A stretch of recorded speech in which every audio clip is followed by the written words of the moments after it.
तीजा, 10वां, 20वां, 40वां बरसी, फिर धकाधक फटाफट। हाँ, दे कुरान खानी, दे कुरान खानी, दे कुरान खानी। अब अगर मान लो कोनो मौलाना कुरान खानी न करवाएं तो कहें अब चंदा लेने आए तो बताएंगे बेटे तुम आ जाना चंदा लेने। या जब कभी किसी मामले में झगड़ा हो जाए, कसम खाने की बात आए, तो कुरान उठाने किताब बना लिया हमने। जितना बढ़िया कपड़ा होता है जुज़दान बना के उसी में लपेट करके ऊपर वाले ताक में रखने किताब हमने इसे बनाया है। देखिए तो सवाब है, पढ़िए तो सवाब है, चूमियो तो सवाब है, हाँ वगैरह वगैरह। लेकिन क्या कुरान इसी काम के लिए आया था कि इसे चूमते रहिए, इसकी कस्में उठाते रहिए, इसको मुर्दों के लिए पढ़ के बख्शते और बख्शवाते रहिए, चाहे एको मर्तबा मरदूद नमाज पढ़ने जिंदगी में न गया हो, मगर कुरान खानी कर करके बख्शवा के दम लेंगे उसे। क्या इसलिए कुरान आया था? आइए कुरान से पूछते हैं तो कुरान बताता है इन्ना हाज़ल कुरान यहदी लिल्लती हिया अक़वम, बेशक ये कुरान पूरी कायनात की हिदायत के लिए और कमांडिंग के लिए तशरीफ लाया है। कुरान सोचने समझने की, गौर करने की, फिक्र करने की किताब है, रिसर्च करने की किताब है। काश मुसलमान इसे समझता। अल्लाह ने बेशुमार मकामात पर कुरान मुक़द्दस में ऐलान फरमाया, अफला ताक़िलून, अफला तुबसिरून, अफला तंजुरून, अफला यतफक्करून, अफला यतदब्बरून, अफला यंजुरून इलल इबिल कैफ़ खुलिक़त व इलस समाई कैफ़ रुफ़ियत व इलल जिबाली कैफ़ नुसिबत व इलल अर्दि कैफ़ सुतिहत। ये अल्लाह ने कुरान में बेशुमार मकामात पर इस तरफ तवज्जो दिलाई है कि तुम इस कुरान में गौर और फिक्र करो।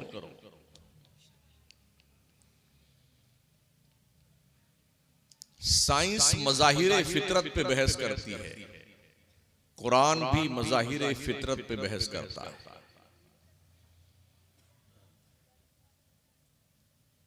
क्या ख्याल है आपका? कोई डॉक्टर अगर आपको आपका मेडिकल चेकअप करे और मर्ज की तशखीस कर लेने के बाद अपने लेटर पैड पर वो नुस्खा लिख दे, सुबह भूखे पेट ये खाना है, नाश्ते के बाद ये खाना है, दोपहर खाना खाने के बाद ये कैप्सूल खाना है, शाम को खाने के बाद ये खाना है, सोते वक्त ये खाना है। आप उस नुस्खे को लेके आइए और अपने घर में बैठकर एक थाली में पानी लीजिए, उस नुस्खे को धुल लीजिए जो डॉक्टर साहब ने लिखा है, उस धुले हुए पानी को पी लीजिए। क्या आपकी बीमारी ठीक हो जाएगी?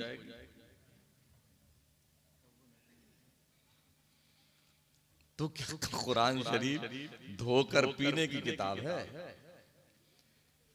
लाइन लिख करके 2-3, हाँ इसको पी लेना, इसको गले में पहन लेना, दाहिने हाथ में बांध लेना, काले धागे में कमर में बांध लेना, पत्थर के नीचे दबा देना, कांटा वाले दरख्त पे लटका देना।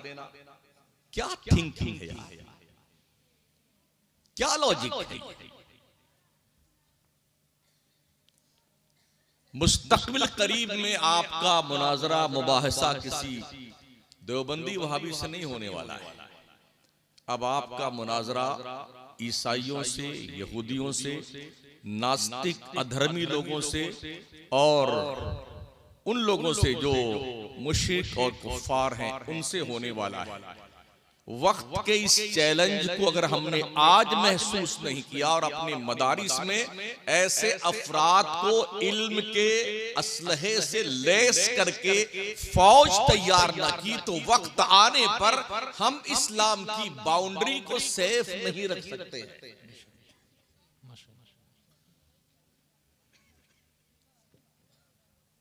इसलिए पढ़िए, जिस मुल्क में तालीम न हो वो मुल्क मुल्क नहीं, जानवरों का जंगल है। जिस घर में तालीम न हो वो घर घर नहीं, मुर्गी का दरबा है। जिस इंसान के पास तालीम नहीं वो इंसान नहीं, इंसान की शक्ल में चलता फिरता एक जानवर है। इस्लाम में तालीम पर जितना जोर दिया है दुनिया का कोई मजहब तालीम पर इतना जोर नहीं दिया।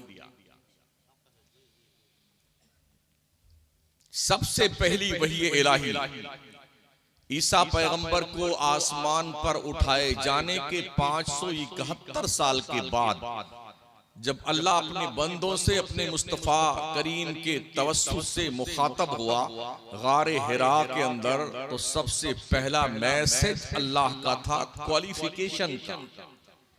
इकरा, पढ़िए पढ़िए। इस्लाम पढ़ने का मजहब है, जिहालत का मजहब नहीं है। इस्लाम क्वालिफिकेशन का मजहब है, जिहालत का मजहब नहीं है। इस्लाम साक्षरता का मजहब है, अज्ञानता का नहीं है। इस्लाम पढ़ने और लिखने का मजहब है, जंगली जानवर बनने का नहीं है।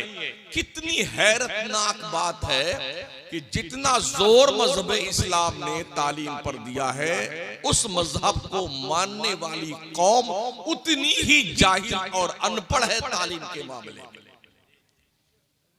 2% मुस्लिम कम्युनिटी क्वालिफिकेशन के मैदान में कदम रखती है। शायद यही वजह है मुल्की पैमाने पे हमें 2% ही नुमाइंदगी मिली। शेड्यूल कास्ट से भी निचले स्तर पर मुसलमान है तालीम के मामले में। ये पढ़ता लिखता नहीं। जेल में सबसे ज्यादा मुसलमान भरे हुए हैं,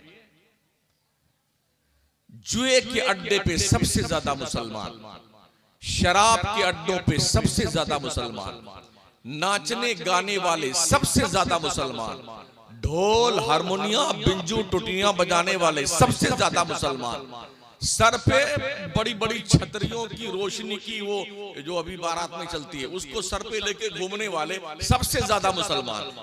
सोचिए आप है कहां? जो कुरान तुम्हें पूरी दुनिया का सरदार बनाने के लिए आया, जो कुरान तुम्हें इज्जतो नामूस के नुक्ते कमाल पे पहुंचाने के लिए आया था, क्वालिफाइड बनने के बाद आखिरकार तुम्हें हो क्या गया? तुमने कुरान का दामन छोड़ दिया, तुमने पढ़ाई नहीं, तुमने इस तालीम को मौलवियों के हवाले कर दिया। कुरान मौलाना पढ़े, हाफिज जी पढ़े, कारी साहब पढ़े, तो आप घास छीलने के लिए पैदा किए गए? क्यों नहीं पढ़ते?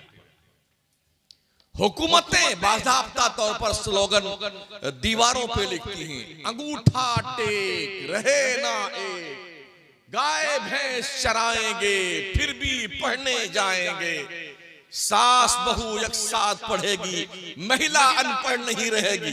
ये हुकूमतों के स्लोगन। और हमारा मामला ये है, हम ना पढ़ेंगे ना पढ़ने देंगे। 12-14 साल का बच्चा हुआ, अरे बेटा मुंबई चला जा, कहीं कोई धावली वावली में काम करना, टेबल साफ करना चाय की दुकान पर, कुछ तो पैसा भेजेगा। लोगों इल्म सीखो, इल्म। अगर बच्चे पैदा करते हैं आप, तो बच्चों को सबसे बड़ा तोहफा माँ बाप की तरफ से ये है, उन्हें अच्छी तालीम और अच्छी तरबियत दीजिए। और अगर ये नहीं कर सकते हैं आप, तो या तो बच्चे पैदा करना छोड़ दीजिए, और या बच्चे पैदा करते हैं तो उन्हें किसी यतीम खाने में एडमिट करके आ जाइए।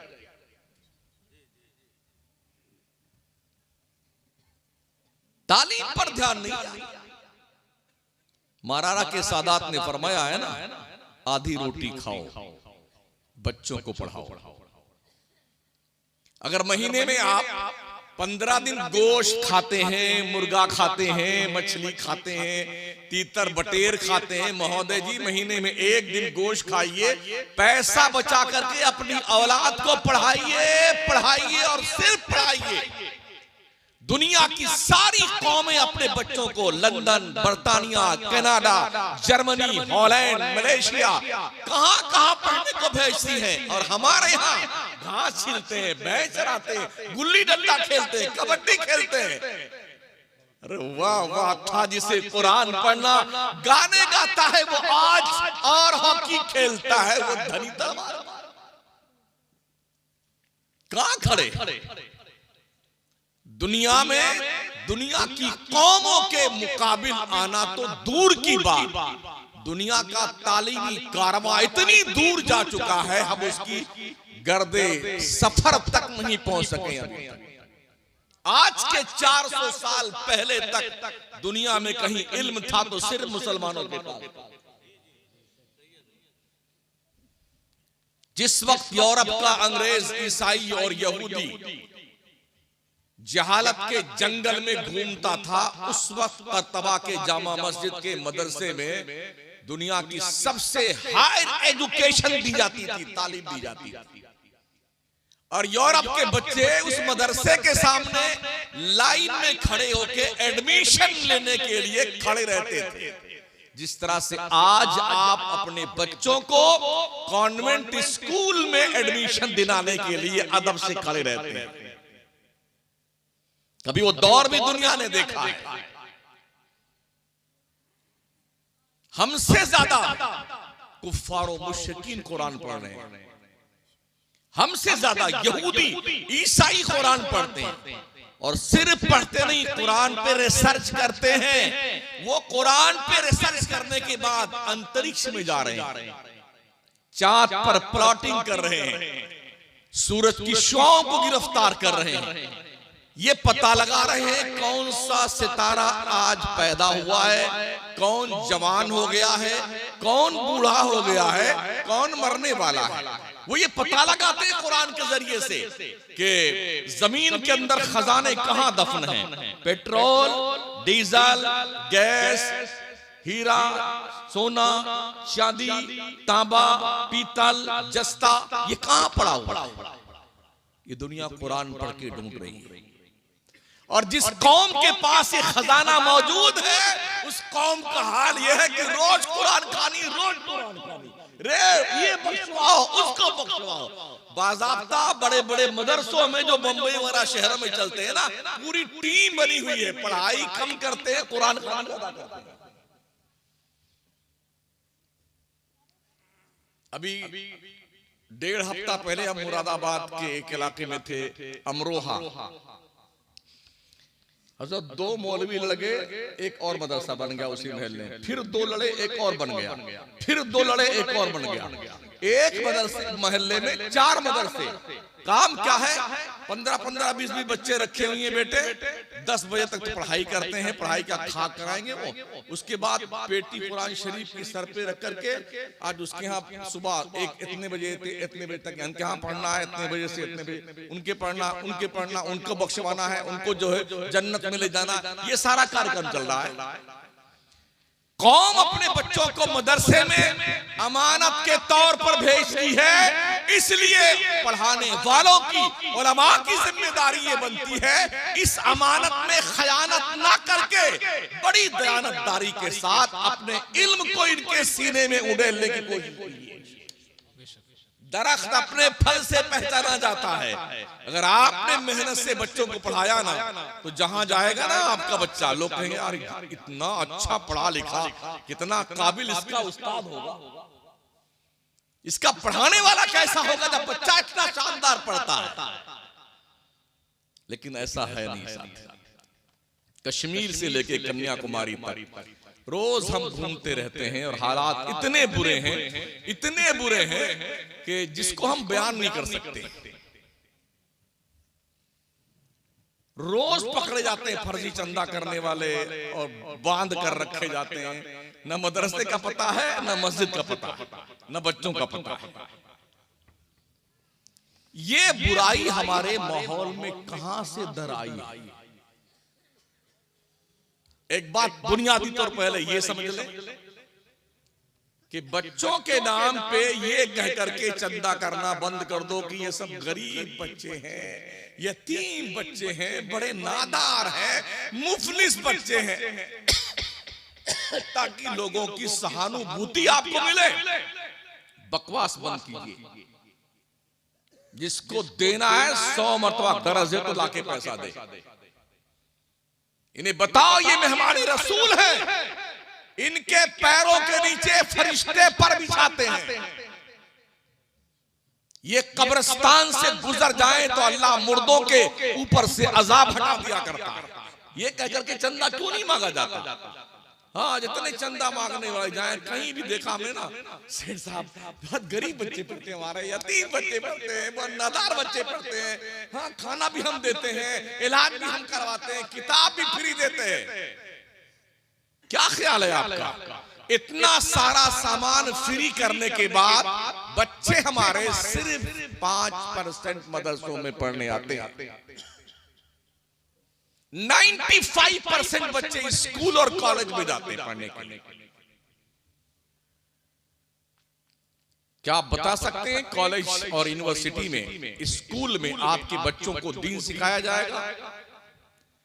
दुनिया बड़ी पैनी नजर रखती है मदरसों पे। उन्हें पता है मुस्लिम उम्मा को ईमान की स्पिरिट अगर कहीं से मिलती है तो ये मदरसे हैं, ईमानी ताकत मिलती है तो ये मदरसे हैं। मस्जिदों के मेंबरों पे खुतबे हो रहे हैं, ये बरकतें मदरसों की है। मस्जिद के मीनारों पे अजान दी जा रही है, ये बरकत मदरसों की है। खिताबात हो रहे हैं, ये बरकत मदरसों की है। मनाज़रे मुबाहिसे करके दीने मुस्तफ़ी के तहफ़्फ़ुज़ के लिए असबाब फराहम किए जाते हैं, ये बरकत मदरसों की है। आखिर हमारी कौम ने मदरसों को सौतेलापन का हकदार क्यों बना रखा है, ये मेरी समझ में अब तक नहीं। ऐसे ऐसे मदरसों की ज़ियारत हुई हज़रत, कहीं की ईंट कहीं का रोड़ा, भानमती ने कुंबा जोड़ा। टूटी है तो पानी नहीं, पानी है तो टूटी नहीं है। बाथरूम में दरवाजा लगा है तो कुंडी टूटी हुई है। एक दिन तो हम बैठ के जाकर के इस्तिंजा फरमाने के लिए, वो तो खैरियत भी कोई आया नहीं, देखा तो कुंडी नहीं उसमें मदरसे। जालिया मदरसों की। ओहो, ऐसे बेचारे सुराख करके फिर पिचकारी मारते। ऐसा सत्यानाश कर रखा है मदरसों का, खिड़की का, जीने का, गुस्ल खाने का। जी जी हाँ, इसीलिए हाँ, गुस्ल खाने का, जिधर देखो बाथरूम का, ऐसा थूक थूक के भर रखा यार। जिन मदरसों से हम ये तालीम देते हैं, अत्तहारा निस्फुल ईमान, पाकीज़गी ईमान का आधा हिस्सा है। भाई साहब, गुल कहाँ है? वो पाकीज़गी कहाँ है मदरसों में? आप किसी कॉलेज में जाइए, यूनिवर्सिटी में, जहाँ अच्छे स्टैंडर्ड्स के बच्चे पढ़ते हैं रखने वाले, वहां आपको दीवार पर एक भी खराश नहीं मिलेगी। जी, कितने राइटर हमने देखे हैं। आज ये नया जुब्बा पहना है, इसमें एक को जेब नहीं है। हाँ, कलम लेकर के बैठे बाथरूम में, कुछ ना कुछ दीवार पे लिखते रहते हैं। ट्रेनों में देखा होगा आपने, जब बाथरूम जाइए ना, कुछ ना कुछ ऐसा लगता है कि सबसे बड़ी तख्ती इनको यही मिली लिखने के लिए। किस कदर इल्म का मजाक उड़ाया जाता है। इस कलम की इज्जत जानते हो? अल्लाह ने कसम उठाई है, नून वल कलमी वमा यस्तुरून। कसम है कलम की, और कलम जो कुछ भी लिखता है। पैगंबर ने यूं ही नहीं फरमाया, मैदान जंग में जाने वाले मुजाहिद को तलवार देने से ज्यादा अफजल है उसे टूटा हुआ कलम दे दिया।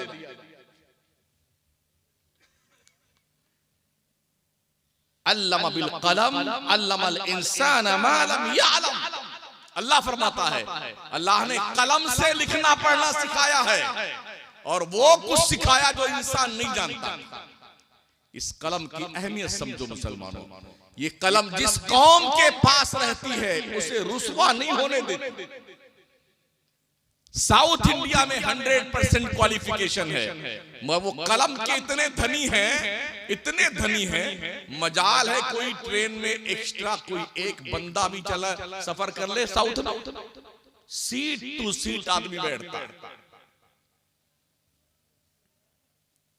अभी मेरा टिकट था जुमेरात को कानपुर से मकराने का, हावड़ा एक्सप्रेस से 3rd AC में। 5 घंटा एक तो लेट तशरीफ लाई वो कानपुर में, और जब हम वहां पहुंचे स्टेशन पे तो जनरल टिकट भी नहीं था बेटों के पास, जो इलाहाबाद से निकले थे नहा वहा करके। सब इतने भरे हुए कि हम उसमें इंटर भी नहीं कर पाए। हाँ, मजबूरन हमको वापस जाना पड़ा। हम बस से जयपुर गए हैं और कल जयपुर पहुंचे हम सुबह तकरीबन 7 बजे, टैक्सी से मकराना पहुंचे 11 बजे, जुमा पढ़ाया है, रात में निकाह पढ़ाया, 10 बजे फिर टैक्सी पकड़े जयपुर आए, फ्लाइट पकड़े लखनऊ आए, टैक्सी पकड़े फैजाबाद, फैजाबाद से यहाँ आए। इस तरह इतने खचाखच भरे हुए, हमारे पास कलम की ताकत नहीं। जिसके पास कलम होता है ना, वो हलक हलक सारा मामला साफ करके निकाल लेता है। इसलिए कलम की ताकत समझिए, पढ़ाइए अपने बच्चों को। हमने देखा है कि जो बड़े बड़े शहर हैं जहां बड़ी बड़ी किताबों की दुकानें थी, वहां बड़े बड़े खाने के होटल बन गए। दिल्ली में जाइए मटिया महल में, हाँ पूरा महल्ला किताबों का था, मगर आप 24 घंटा प्लेट भाजी ये साग आइए आइए आइए, यानी इतना खाने का सामान आपको मिलेगा। दुकानें किताबों की बंद हैं, मुर्गा मछली तीतर बटेर खाइए खाइए, पेट बढ़ता जाता है, दिमाग सिकुड़ता जाता है। खा खा करके घूर पाट रहे हैं, घूर। एक दानिश्वर शख्स ने एक लेख लिखा था, उसने कहा मेरा दिल चाहता है कि मैं एक मुसलमानों के महल्ले में शानदार किताबों की दुकान खोलूं और सजा करके दुकान को दरवाजा खुला छोड़ के चला जाऊं, दोपहर शाम को देर रात में आऊं, मैं ये देखूं क्या किसी ने कोई किताब चोरी भी की है कि नहीं की। तो उसने लिखा कि अल्लाह गवाह है, हमने दुकान को खुला छोड़ दी, 18 घंटे कोई एक किताब भी चुरा के नहीं ले गया। तवज्जो है आपकी? ये तकरीर सुनने का वक्त नहीं है, तकरीर खाने का वक्त है। थोड़ी देर खा लीजिए।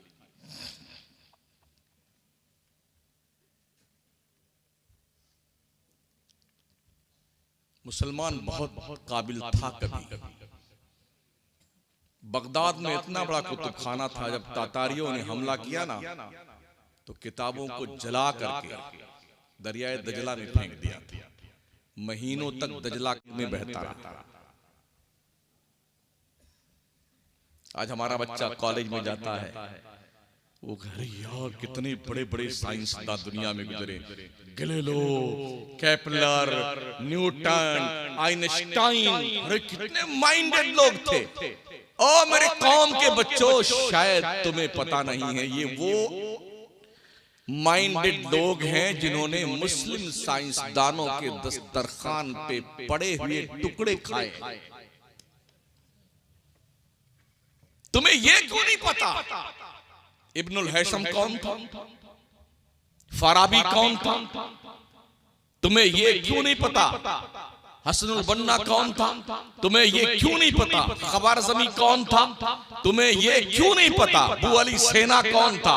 ये इल्म के बाबा आदम है, साइंस के, जिनकी लिखी हुई 200 किताबें, 200 किताबें लाइब्रेरियों में। आज भी यूरोप की लाइब्रेरी में जो अरबी में किताबें लिखी गई थी, उनको इंग्लिश में ट्रांसलेशन करके जालिमों ने हमारी किताब भी ले ली और हमारे राइटर का नाम भी गायब कर दिया। हम पढ़ते नहीं है ना, इसलिए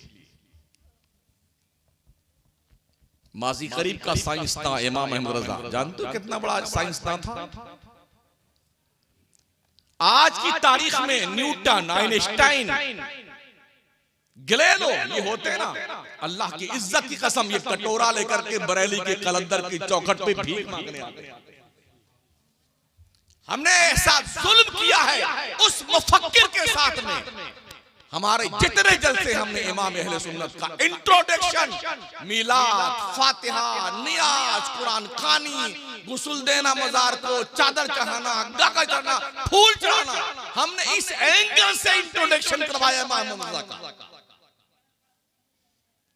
जिस मर्द कलंदर ने 1400 किताबें उम्मत मुस्लिमा को अता फरमाई, हर 4 घंटे पे जिसने कौम को एक किताब दी है,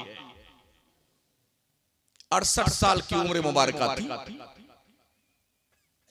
पढ़ाई लिखाई का दौर लेकर के इंतकाल के वक्त तक अगर उनकी हयात मुस्तार के घंटों पे उनकी 1400 किताबें तकसीम की जाएं तो हर 4 घंटे पे इमाम अहले सुन्नत ने इस कौम को एक किताब अता फरमाई। आज बरेली के लाइब्रेरी में वो नुस्खे दीमक खा रहे हैं, दीमक करोड़ों रुपए उर्से रजा में खर्च करता है हमारा सुन्नी, और वहां के लोग इन किताबों को कोई जिन्नात छापने आए,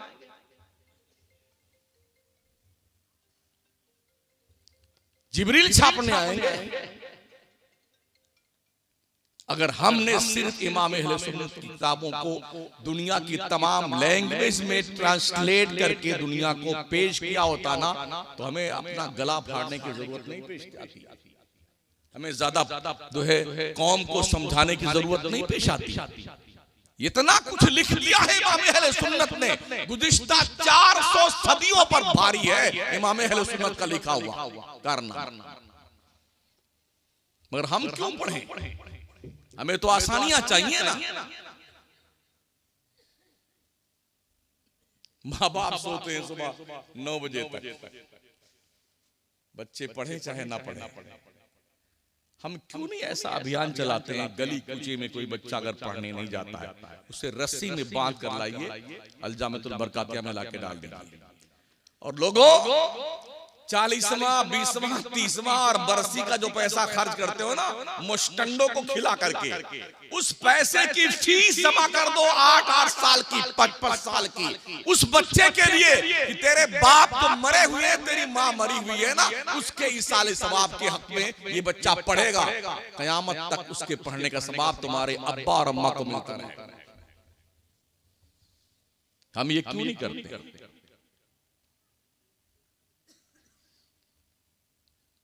बंबई में हमने देखा है 25 बच्चों की वहां दावत है, 50 की वहां दावत है, बेचारे दिन भर दावत ही खाते पीते या कुरान खानी करते हैं। हमारे अजमेर शरीफ में माशाल्लाह सरकार ख्वाजा गरीब नवाज के आस्थाने पे एक दारुल उलूम चलता है, मरता गिरता चलता है, लूला लंगड़ा अपाहिज बन करके, यानी कि बच्चे जो पढ़ते हैं दारुल उलूम मोइनिया उस्मानिया में, वो दिन भर गुटली लिए खजूर की शाहजहानी मस्जिद में, औलिया मस्जिद में और सरहाने संदली मस्जिद में बैठे हरदम, वहां जितने आते ना कम से कम 10 खत्मे कादरिया हमारा करवा देना, 10 खत्मे खाजगान हमारा करवा देना, आयते करीमा का विर्द कम से कम 11 मरतबा हमारा करवा देना। इस तरह से हिंदुस्तान और बैरून हिंदुस्तान के लोग आकर के पैसा दे करके थोक के हिसाब जाते हैं। बेटे वो दिन भर गुट्टक लिए पढ़ते रहते हैं, ला इलाहा इल्ला अंता सुब्हानका इन्नी कुन्तु मिनज़ ज़ालिमीन, ला इलाहा इल्ला अंता सुब्हानका इन्नी कुन्तु मिनज़ ज़ालिमीन। ये खत्मे कादरिया, ये आयतें, यही दिन भर पढ़ते रहते बेटे। मेरी समझ में ये नहीं है वहां पढ़ाई कब होती है? कुछ नहीं हजरत, वो जो बेचते थे दवाएं दिल वो दुकान अपनी बढ़ा गए।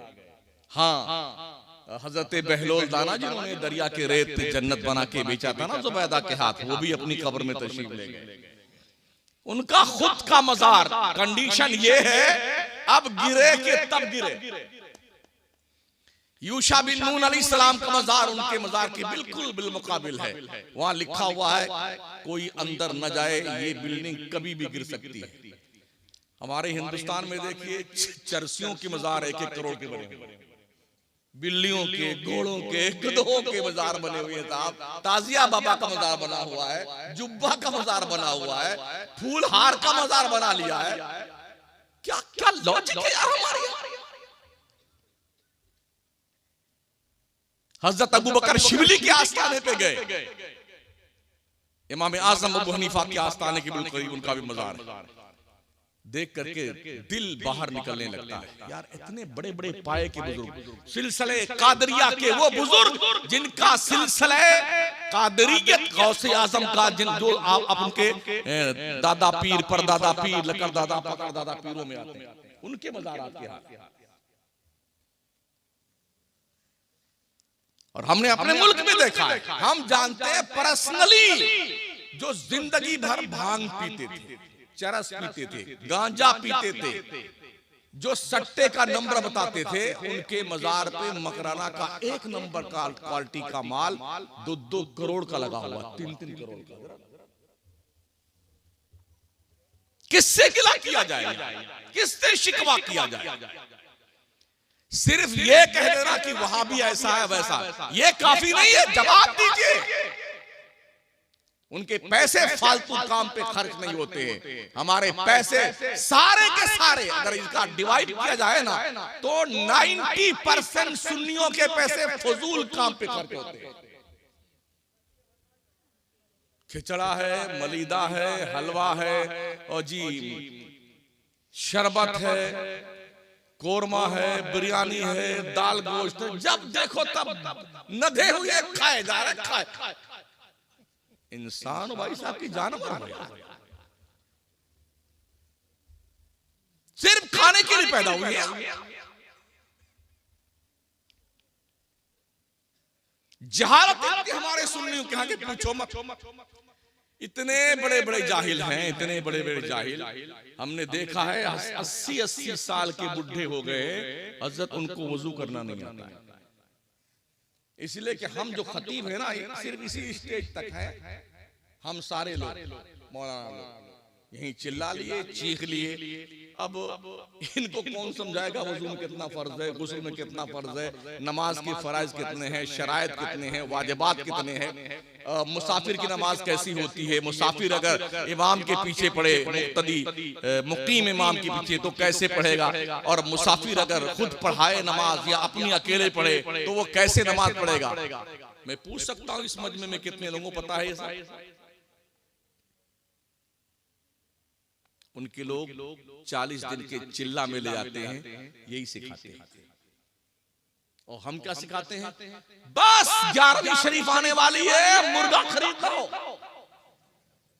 ये हलवा बनना है, बिल्कुल 1 कुंटल की बिरयानी, हाँ लंगर उड़ा के तोड़ फाड़ के खाओ। हम ये काम कर रहे हैं। और जो बेचारे काम कर रहे हैं उनके पीछे नहा धो के लोग पड़े हुए हैं।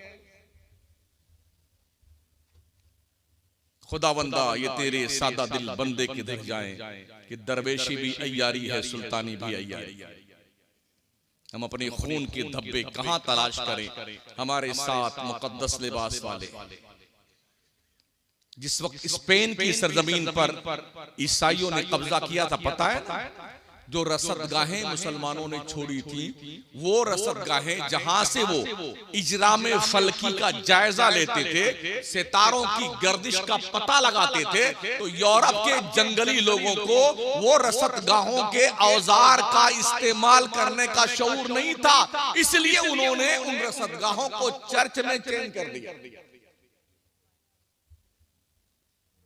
कभी हम थे इल्म वाले, जब तक हमारे पास इल्म था, दुनिया के 3 बर्रे आजम पर मुसलमानों ने हुकूमत की है, 3 बर्रे आजम।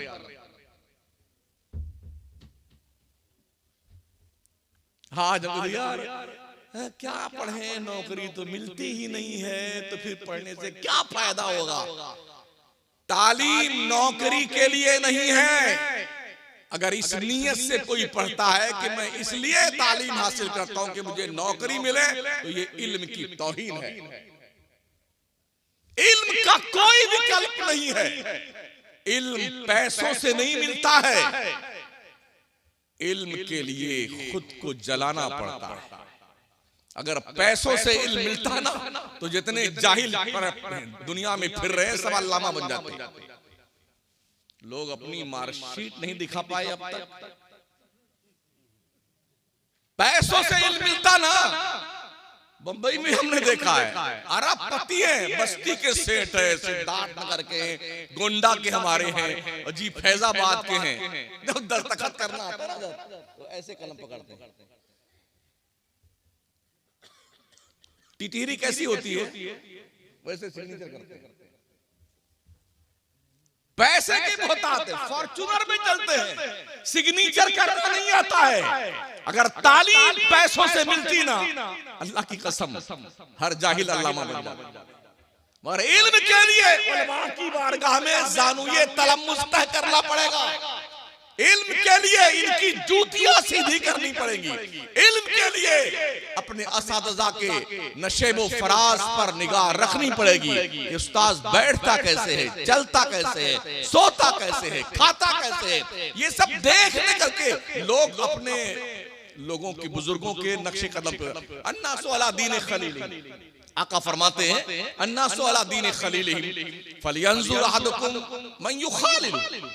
लोग अपने दोस्तों के तौर तरीके पे हैं तो तुम में का हर कोई शख्स ये देखे कि वो किसकी दोस्ती बना रहा है। कोई चोर उचक्का तो नहीं है, शराबी तो नहीं है, जुआरी तो नहीं है। दोस्त करने से पहले, दोस्त बनाने से पहले टटोल लो कि दोस्त का मेयार क्या है। करीम आका फरमाते हैं अच्छे दोस्तों से दोस्ती करो। और अच्छा दोस्त किसे कहते हैं? हदीस मुबारका का मफ़हूम है, आका फरमाते हैं जिसे देखने के बाद तुम्हें खुदा की याद आ जाए, वो अच्छा दोस्त। वो अच्छा दोस्त है जब तुम कोई गुनाह करने लगो तुम्हारा हाथ पकड़ ले गुनाह से रोके, वो अच्छा दोस्त है तुम्हारा। जब तुम कोई नेकी करने के लिए आगे बढ़ो तो तुम्हारी हौसला अफजाई करे, वो तुम्हारा अच्छा दोस्त है। क्या कभी हमने सोचा कि हम जिसको दोस्त बनाए हैं वो किस कैटेगरी का है?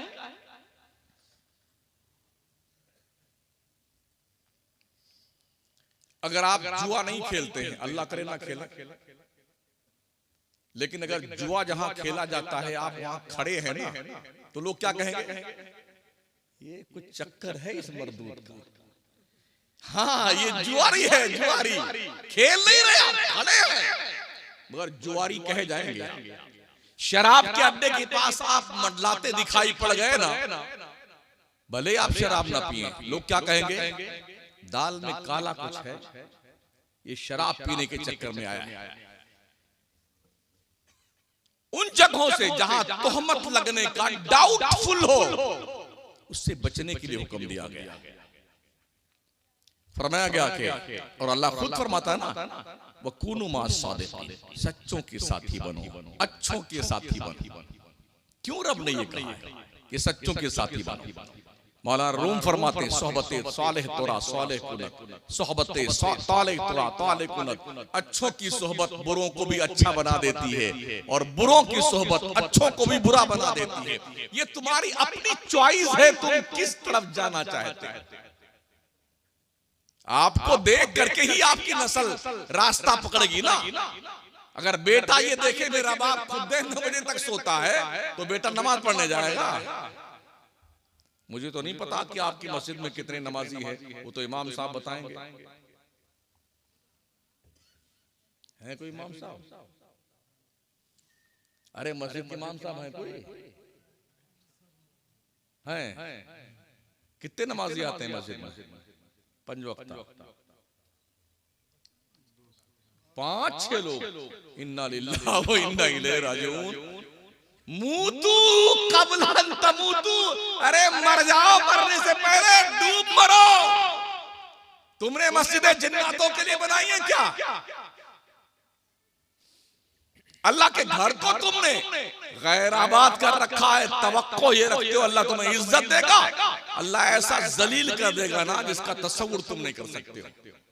याद रखना, इज्जत और जिल्लत किसी सेठ साहूकार के हाथ में नहीं है। वो तो इज्जत मंतशा, वो तो जिल्ल मंतशा। अल्लाह जिसे चाहता इज्जत इज्जत देता है, अल्लाह जिसे चाहता है जलील कर देता है। नमाज ना पढ़ करके इज्जत का तस्वुर दिल में तुमने पाल रखा है, तुमसे बड़ा पागल कोई हो सकता है? दीन सीखिए, इस्लाम को पढ़िए। मैं जहालत की बात कर रहा था। हाँ, अभी हम गए थे उम्रा करने टूर लेकर के। हमने स्कीम निकाली थी 7,000 रुपए महीने जमा कीजिए, 11 महीने 77,000 रुपए, फिर 17 दिन के टूर पे चलिए। तो 110 आदमी गए माशाल्लाह अभी नवंबर में।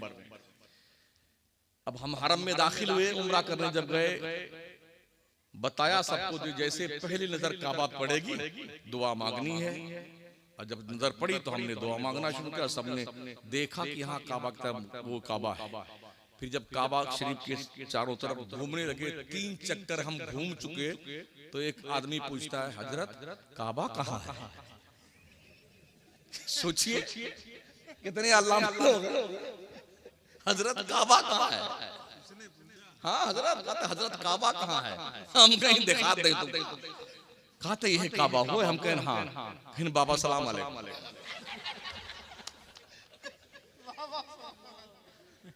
इसी नवंबर में एक मुसलमान को ये शऊर नहीं है कि जिसकी तरफ मुंह करके वो जिंदगी भर नमाज पढ़ता रहा है, उस काबा को भी वो नहीं पहचानता है, तो फिर कहे के मुसलमान हो जाए। हमने बाबाओं का तस्वुर इतना गालिब कर दिया है अपनी कौम पर, काबा भी बाबा दिखने लगा। मुझे हैरत होती है जितनी पब्लिक मजारों पे जाती है, ये पब्लिक सुन्नियों की मस्जिदों में क्यों नहीं आती? सुन्नी नमाज क्यों नहीं पढ़ता है? और जब स्टेज सजेगा, नकीब से लेके खतीब तक, खतीब से लेके शायर तक, ले वहाबी, ते वहाबी, ओ जहन्नमी, ओ फलाना, ओ ढकाना, तो जन्नत में जाएगा। ये हमारी पूरी बिरादरी बैठी हुई आलिमों की, आप में से भी कोई एक शख्स मुझे बता दे मुकम्मल कॉन्फिडेंस के साथ, जिसे यकीन हो कि वो जन्नत में जाएगा। बताइए। मैं भी 60 साल की उम्र का हूं, मुझे खुद पता नहीं है कि मैं जन्नत में जाऊंगा कि नहीं जाऊंगा। अल्लाह करम फरमाएगा तो जन्नत में जाएगा, हुजूर शिफात फरमाएंगे तो जन्नत में जाएंगे। लेकिन क्या आप कह सकते हैं कि मैं जन्नत हूं, जन्नती हूं? लेकिन जितने और सुन्नी जन्नती मुसलमानों, तेरे बाप की जन्नत है।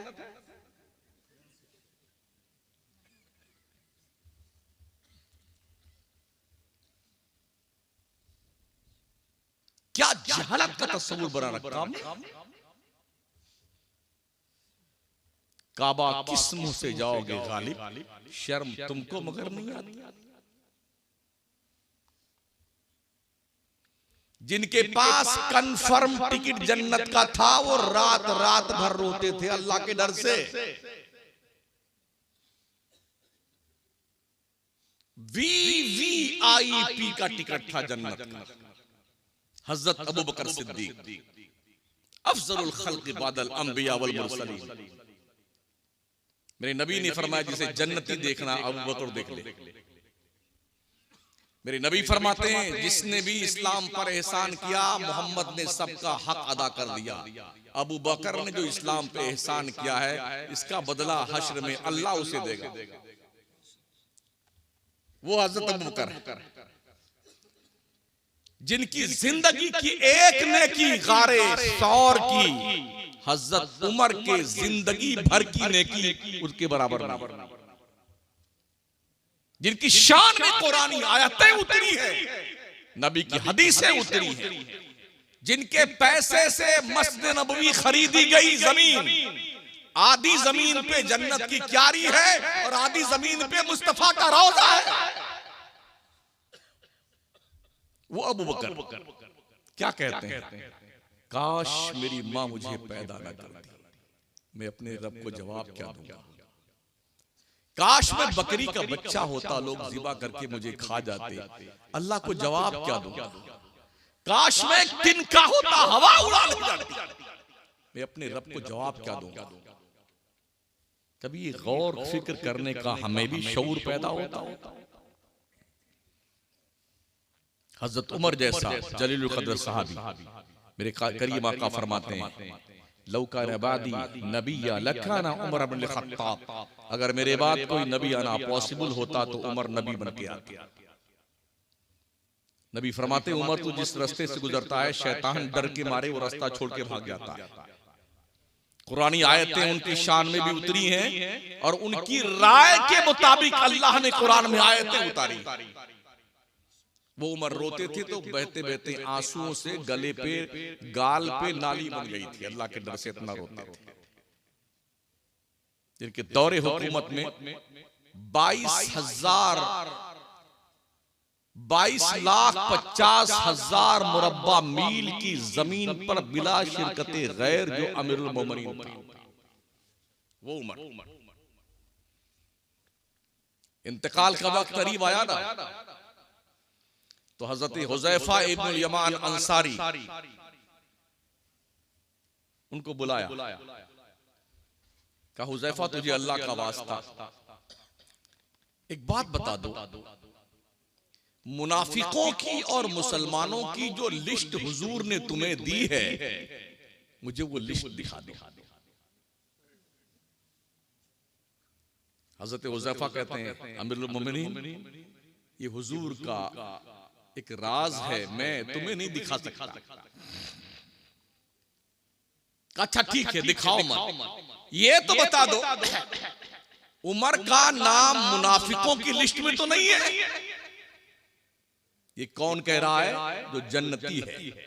अल्लाह फरमाता है कुल्लम वअदल्लाहुल हुस्ना, अल्लाह ने हर सहाबी से जन्नत का वादा फरमाया। वो कहते हैं, बता हुज़ैफा उमर का नाम मुनाफिक की लिस्ट में तो नहीं है? बोले नहीं, लिस्ट में तो नहीं मुनाफिक किया।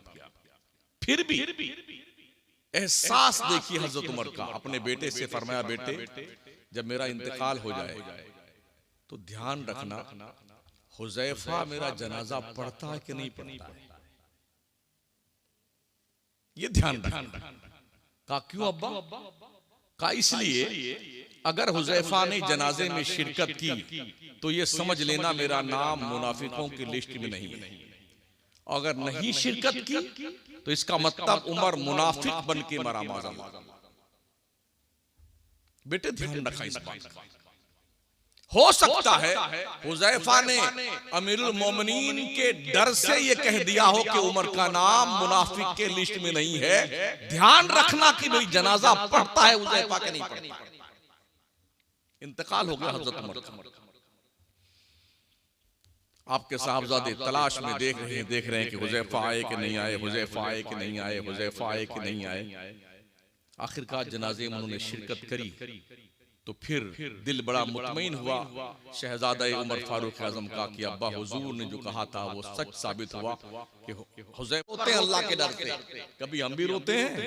हम कब रोते हैं? मुर्गी मर जाए तब रोएं, भैंस मर जाए तो रोएं, कुत्ता मर जाए तो रोएं, बिल्ली मर जाए तो रोएं, धान जल जाए तो रोएं, खेत में गेहूं पका तैयार है, बालियां तोड़ने के लायक हो गई हैं, तूफान आया सारा गेहूं सत्यानाश, फिर रोते हैं। आज अगर किसी मुख्यमंत्री से, मंत्री से, मिनिस्टर से, प्रधानमंत्री से मुलाकात करने का आदमी टाइम मांगता है तो बड़ी मुश्किल से 15 मिनट 20 मिनट, सोर्स ज्यादा पावरफुल है तो 20-25 मिनट का मौका मिल जाता है। तो लोग उस पोज को फोटो खींच करके, वीडियो बना करके, अखबार में छाप करके, एल्बम बना के रखते हैं। जैसे कोई मुअज़्ज़ज़ हस्ती घर में आई, देखिए ना एमएलए के साथ मेरा फोटो है, एमपी के साथ मेरा फोटो है जी, और मिनिस्टर से भी मेरी मुलाकात हुई थी। क्या ख्याल है आपका? पूरी दुनिया का बादशाह अगर आपको मिलने का वक्त दे दे तो आप क्या करेंगे? लिल्लाहि मा फिस समावाति व मा फिल अर्द, जो कुछ जमीनों और आसमानों में सब अल्लाह का है। लिल्लाहि मुल्कुस समावाति वल अर्द, अल्लाह ही बादशाह है जमीनों और आसमानों का।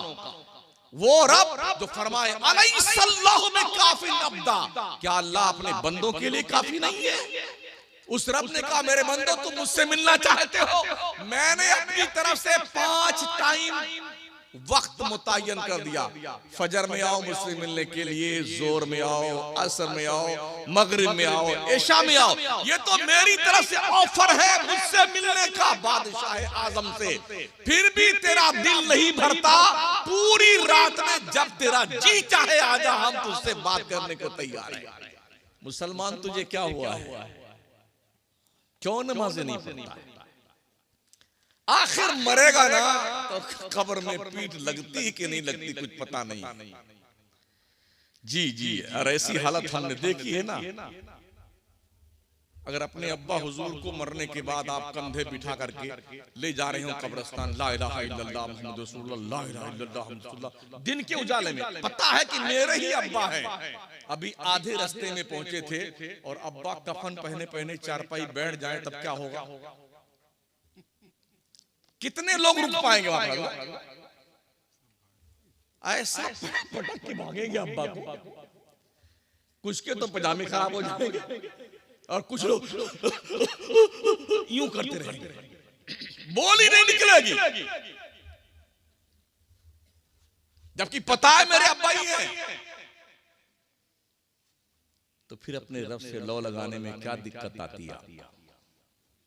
तालीम को फरोग कैसे दिया गया पता है? हजरत उमर हिजरत फरमाने के बाद जब मेरे मुस्तफा करीम ने अंसार और मुहाजिरीन के बीच अक़्द मवाख़ात कायम किया था, भाई भाई बनाया था, तो हजरत उमर ने अपने अंसारी भाई से कहा एक बात हम दोनों फैसला कर लेते हैं, हमको बिजनेस भी करना है, इल्म भी सीखना है।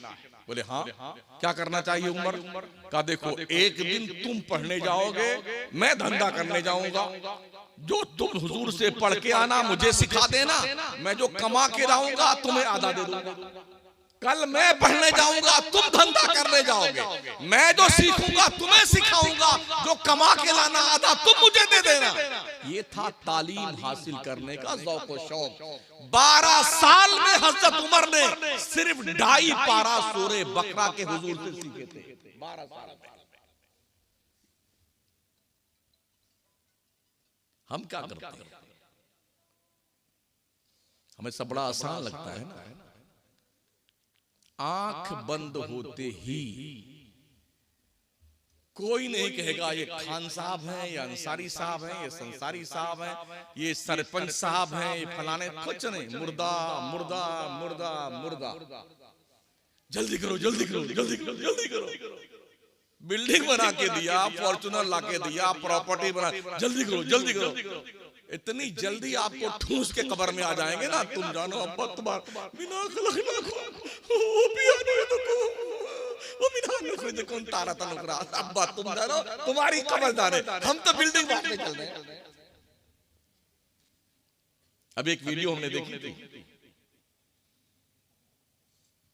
3-4 भाई थे, बाप मर गया, बड़े भाई ने बेईमानी का प्लान बनाया, तो वकील से सारे कागजात बनवा लिए और बनवाने के बाद इधर छुपा लिया।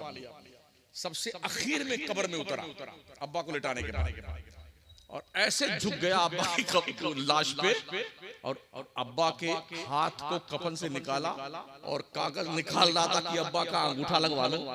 मरने के बाद हज़रत मलकुल मौत वही तशरीफ रखते थे, कुल्लु नफ्सिन ज़ाइक़तुल मौत।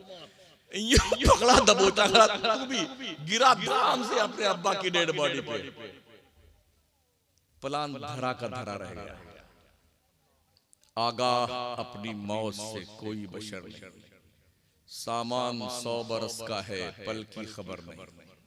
यकीन मानिए, न बाप काम आएगा, न बेटा, न बेगम, न बेटे, न बच्चे, न बच्चे, कुछ नहीं, सब जाओ दूसरे पास। एक नेकी कोई नहीं देगा अगर कम हो जाए, और अभी मरे नहीं हो, नेकियां कमा लो, नेकियां। जो खाया वो वेस्टेज माल बन गया, जो पहना वो पुराना हो गया, जो अल्लाह के रास्ते में दिया वही काम आने वाला। ठीक है ना? चलते चलते आखिरी बात अर्ज कर दूं। तकरीर तो फिर कभी सुनाएंगे, ये तकरार में कर रहे हूं। अभी हमारे शायर साहब भी कुछ गुनगुनाएंगे, आपको सुनाएंगे, क्यों बहुत देर में आए हैं ना, पूरा वसूल लेना इनसे सुन करके।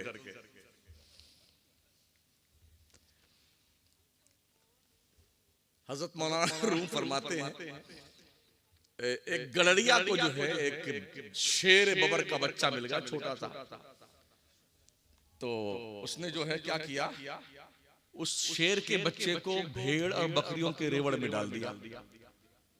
उसी माहौल में रहते रहते वो शेर का बच्चा जवान हुआ, लेकिन माहौल का असर ऐसा पड़ा जैसे बकरी में करती ना, तो वो शेर भी में करता, वो भी घास चढ़ती तो शेर भी घास चढ़ता, बिल्कुल मुस्टंडा तंदुरुस्त तवाना जवान बन के तैयार हो गया। एक दिन वो गड़रिया, ये मौलाना रूम लिखते हैं, अपने बकरियों का रेवड़ लेके नदी किनारे पानी पिलाने गया। एक लाइन से बकरियां भेड़ें सब पानी पीने लगी, उसी में ये शेरे बबर भी पानी पी रहा था। अपोजिट साइड में जंगल से शेरे बबर निकला, वो भी पानी पीने आया था। जब उसने अपनी बिरादरी का एक कैंडिडेट बकरियों के रेवड़ में देखा ना, उसे बड़ा ताज्जुब हुआ, तो उधर ही चिल्लाया। उसने अपनी लैंग्वेज में इस अपने बिरादरी के आदमी को कुछ मैसेज दिया, तो शेर है, शेर का बच्चा, तो बकरियों के बीच क्या कर रहा है।